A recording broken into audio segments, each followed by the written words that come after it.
રાજકોટ એમ્સમાં ભરતીની અંદર મોટા કૌભાંડની આશંકા વ્યક્ત થઈ રહી છે। અહીં એમ્સના પૂર્વ ડિરેક્ટર ડોક્ટર સીડી કટોચ પર ગેરરીતિનો આરોપ લાગ્યો છે। પૂર્વ ડિરેક્ટરે ખોટી રીતે દિવ્યાંગ પુત્રને ક્લાસ 2 અધિકારી બનાવ્યાનો આરોપ લાગ્યો।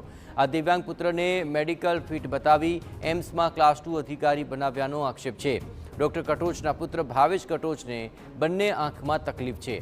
અહીં ડિસએબિલિટી સર્ટિફિકેટ હોવા છતાં કઈ રીતે મેડિકલી ફિટ બતાવાયો તે સવાલ ઉઠી રહ્યો છે।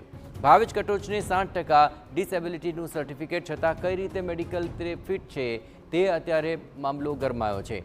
ભાવેશ કટોચે આંચકી ઉપડતા એમ્સમાંથી દવા લીધાનો ખુલાસો થયો। ભાવેશ કટોચ 17 વર્ષથી આંચકીની દવા લેતો હોવાની વિગતો સામે આવી છે। અગાઉ પણ ખોટા ડોક્યુમેન્ટથી ભરતીની ઘટના સામે આવી હતી। એમ્સમાં અગાઉ પૂર્વ વહીવટી અધિકારી જયદેવ વાળાએ પણ ખોટા ડોક્યુમેન્ટ્સને આધારે પોતાના ભાઈ રણજીત વાળાને નોકરીએ રાખ્યાના આક્ષેપો ઉઠ્યા હતા। ત્યારે એમ્સમાં ભરતીની અંદર મોટા કૌભાંડની આશંકા વ્યક્ત થઈ રહી છે।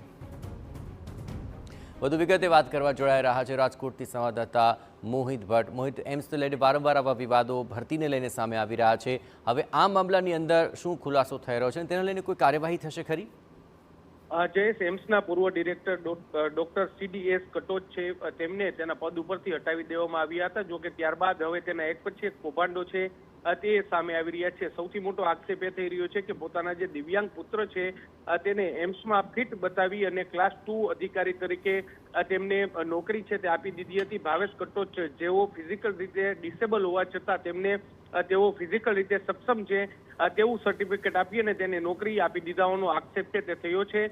જે ફરિયાદ કરવામાં આવી છે તે ફરિયાદમાં જે ફરિયાદી છે તેમના દ્વારા કેટલાક પુરાવાઓ પણ રજૂ કરવામાં આવ્યા છે, જેમાં તેમને આંચકીની સમસ્યા હતી અને તેને લઈને એમ્સ હોસ્પિટલમાં તેની સારવાર થઈ હતી તે અંગેના મેડિકલ સર્ટિફિકેટ છે તે પણ રજૂ થયા છે। આ ઉપરાંત જે ડોક્ટર કટોચની સાથે સાથે ત્યાં જે વહીવટી અધિકારી તરીકે જયદેવ વાળા છે તેઓ પણ હતા અને ત્યારે તે સમયે તેમના ભાઈને પણ તેમને ખોટી રીતે નોકરી આપી હોવાનો જે આક્ષેપ છે તે થઈ રહ્યો છે। સમગ્ર મામલે આરોગ્ય વિભાગ છે તેમાં આ અંગેની તપાસ છે તે કરવામાં આવી છે।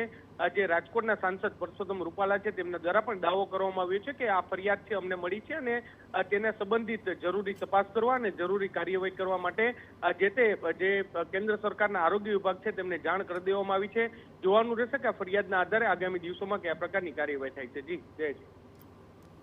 જી બિલકુલ, મહિતાઓ ગતિવિધિઓ પર આપ નજર રાખતા હશો તો વારંવાર આ પ્રકારની મામલો તો સામે આવી રહ્યો છે, પરંતુ હવે જે સવાલ ઉઠી રહ્યા છે તેને લઈને શું તપાસ થાય છે અને કોની જવાબદારી સામે આવે છે તે મહત્વપૂર્ણ બની રહેશે।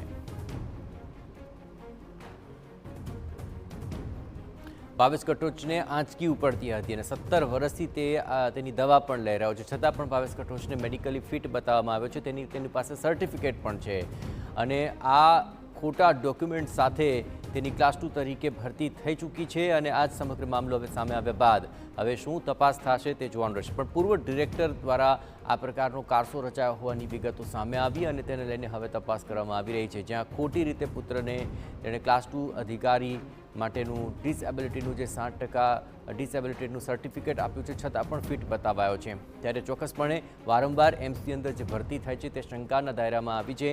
આ પહેલાં પણ આવા ખોટા ડોક્યુમેન્ટ સાથે ભરતી થયો હોવાનો મામલો સામે આવ્યો છે અને ફરી એકવાર આ પ્રકારનો મામલો સામે આવ્યો, મતલબ કે એમ્સની અંદર ભરતીમાં મોટા કૌભાંડની આશંકા સેવાઈ રહી છે।